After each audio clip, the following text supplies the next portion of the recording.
Thank you very much, Madam Chair, Madam Commissioner, Mr. Rapporteur, honourable members, ladies and gentlemen. It is a great pleasure for me today to present to you the conclusions and recommendations for Chapter 6 of our annual report for the year 2016. This chapter relates to the MFF heading 1B and covers economic, social and territorial cohesion. I would also like to thank the Commission for the excellent and constructive working relationship throughout the process, and I will begin straight with the key facts for our legality and regularity audit. For 2016, the audited population for this chapter was 36 billion. Of this total, 21 billion related to ERDF and other regional operations, 7.5 billion to the Cohesion Fund and 8.1 billion to the ESF. The management of these funds is shared between the Commission and the Member States, and 2016 was the last year for which all payments audited related to the 2007-2013 programme period. For our audit, we examined a representative sample of 180 transactions, including 12 financial instruments under shared management. The estimated level of error for the MFF heading as a whole was 4.8%. While this is lower than the figure of 5.2% in the previous year, it remains significantly above our materiality threshold of 2%. The basis for this error level estimate is the 25 errors that were quantified from our sample. The main types of error for the MFF heading in order of importance are the ineligible costs included in beneficiaries' cost declarations, 42%, serious errors in public procurement, 30%, and ineligible projects or activities, 28%. I would like to draw your attention, Madam Chair, to several important aspects that we highlight in this year's chapter. First, I will start with simplification. Over the last 5 years, we have examined 135 transactions which have used simplified cost options to declare costs, representing nearly 10% of all transactions examined. And we have found 0 quantifiable errors in these 135 transactions, which demonstrates that projects using simplified cost options are less prone to error than those where costs are reimbursed. For the 2014-2020 programme period, Member States are generally encouraged to make wider use of simplified cost options in cohesion.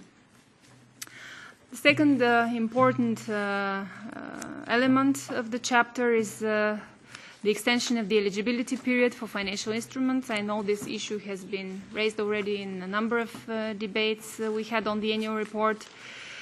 In brief, what I can say is in April 2015, the Commission decided to extend the eligibility period for financial instruments from 31st December 2015 to 31st March 2017 through a Commission decision, instead of making a proposal to the Parliament and the Council to amend the relevant regulation.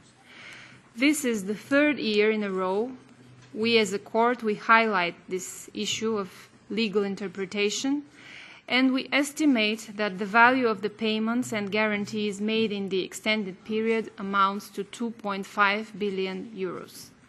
However, it has not been included in the error rate as it is a one-off finding which does not affect the EU budget as a whole and would not allow for comparability for previous years. Another important moment is the designation of national authorities responsible for the ESI funds.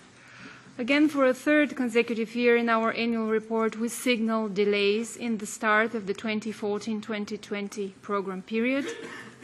By March 2017, the Commission received final accounts with expenditure covering just 0.7% of the budget allocated for the entire programme period.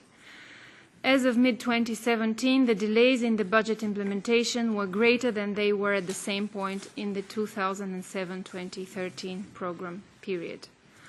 One of the main reasons for this is the fact that Member States has designated only 77% of the programme authorities responsible for cohesion policy funds by the end of 2016. Another important aspect of our audit is the examination of the Commission arrangements for the 2014-2020 program period. The legal framework for this period introduces a number of improvements, such as the annual clearance, which is the yearly closure of accounts, including an assurance package, and a systematic retention of 10% of each interim payment, as well as net financial corrections. The key condition for the acceptance of the accounts and for releasing the annual balance payment is that the residual error rate reported by the Member States audit authorities, which takes account, of course, of all financial corrections, remains below 2%. We as a court took account of these changes in the design of our audit for 2017. And as a pilot exercise, we will test an audit approach in cohesion designed to make better use of the regularity information provided by audit authorities and the Commission. But I can assure you that we will continue to provide robust and conclusive results for the Court's overall statement of assurance. Ladies and gentlemen, it is crucial to spend EU funds in compliance with the rules. This is the first prerequisite to achieve results. But the second crucial step is to achieve effectiveness, efficiency, and economy. This year, for a third time, we provide a separate section in the chapter assessing the performance of the projects in our sample. We note that design of the performance management system is more robust for 2014-2020 than the previous period.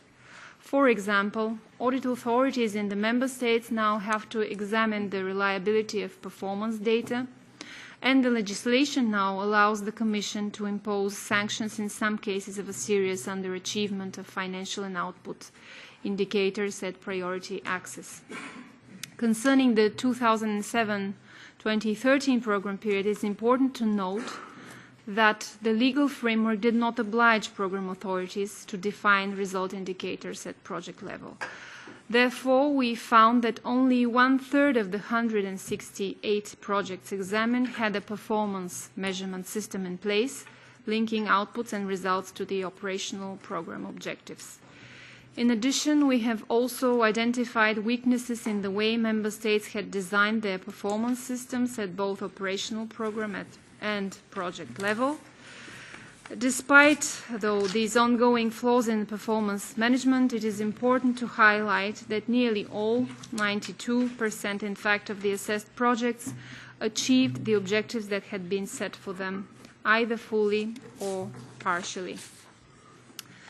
We make also 3 recommendations relating to the closure of the 2007-2013 operational programs, related to the calculation of the residual error rate for the 2014-2020 period, and for the period post-2020, strengthening the focus on performance, possibly through linking payments to performance rather than simply reimbursing costs. All of these recommendations have been accepted by the Commission.